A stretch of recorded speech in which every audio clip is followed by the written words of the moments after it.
বের করে ওরা এই গুটিটা তৈরি করে। গুটিটা তৈরি করার পর এই 5 দিন পর আমরা এটা দেখ সাদা। ম্যাডাম ওটা সাদা কেন? এটা একটা আলাদা রেস। হ্যাঁ, বিভিন্ন রেস আছে।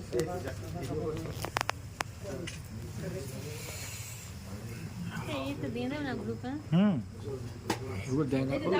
এই যে 5 দিন আজকে এটা আমাদের এটা 5 দিনের মাথায় এটা ওই গুটিগুলো কিন্তু হারভেস্ট করা হচ্ছে। এই দেখুন হারভেস্ট করা হচ্ছে কিভাবে। 17-12 দিন চলুন।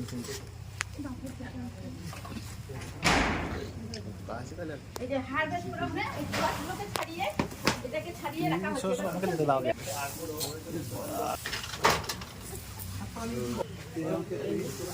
এক্সট্রা কাট বানা ম্যাডাম ভাই। এই যে এটা হচ্ছে কিন্তু ফিমেল, এটা ফিমেল গুটি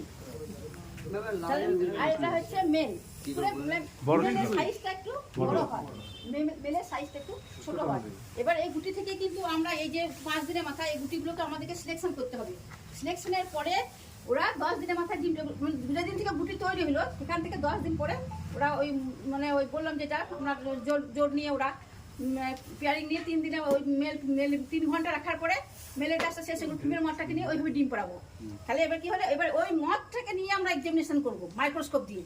যদি ওই মদটা নিরোগ হয়, মথের আবার কতগুলো এই পোকার রোগ আছে, সেই রোগগুলো যদি থাকে তাহলে ওই রোগগুলো থাকলে কিন্তু ওই সেকেন্ড জেনারেশনের জন্য ওটা কিন্তু ব্যবহার করা যাবে না। তো যদি মদটা নিরোগ হয়, ওই মদটা যদি নিরোগ হয় তবে আমরা সেকেন্ড জেনারেশনের জন্য আবার আমরা ওইটাকে দিয়ে ডিম পাড়িয়ে আবার ওইটাকে বাচ্চা করিয়ে এইভাবে আপনার লাইফ সাইকেলটা 40 থেকে 42 দিন লাগে। হ্যাঁ, ফিমেলের সাইজটা একটু বড়, মেলের সাইজটা আপনাদেরকে বড়। আপনারা ফার্স্ট ব্যাচে কয়েকটা গুটি নেন, 4টে গুটি দিয়ে আপনাদের এই মুনি ওই হলো গুটিটা যে এটা তো সিলেকশন এটা কালকে ওই ঘরে রেখেছি। ওখান থেকে কিছু গুটি এনে বুঝাচ্ছি কি দেখলে বুঝতে আমি পাতাটা দেখাবো, জমিটা দেখাবো। সবাই ধরুন একজনকে দিচ্ছি, আপনারা ওটা সবাই মিলে নিলেন, সেকেন্ড ব্যাচকে করে দেবেন।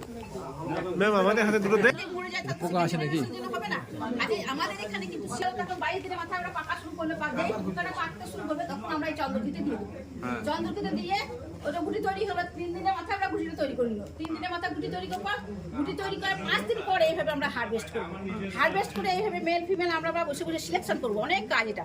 সিলেকশন করার পর যখন ওই মেল ফিমেল সিলেকশন পর আপনারা বললাম যে আবার 10 দিন কেটে মদ হয়ে বেরোবে, তারপরে আবার ওই ডিমটা পারবে। এইভাবে লাইফ সাইকেলটা আমরা 40 থেকে 42 দিন শীতকালে মাঠ মানে আলাদা রেস বলো না, একটা মাঠ, একটা প্লেন, একটা এমপ্লয়, 3টে রেস এখানে মেনটেন হয়।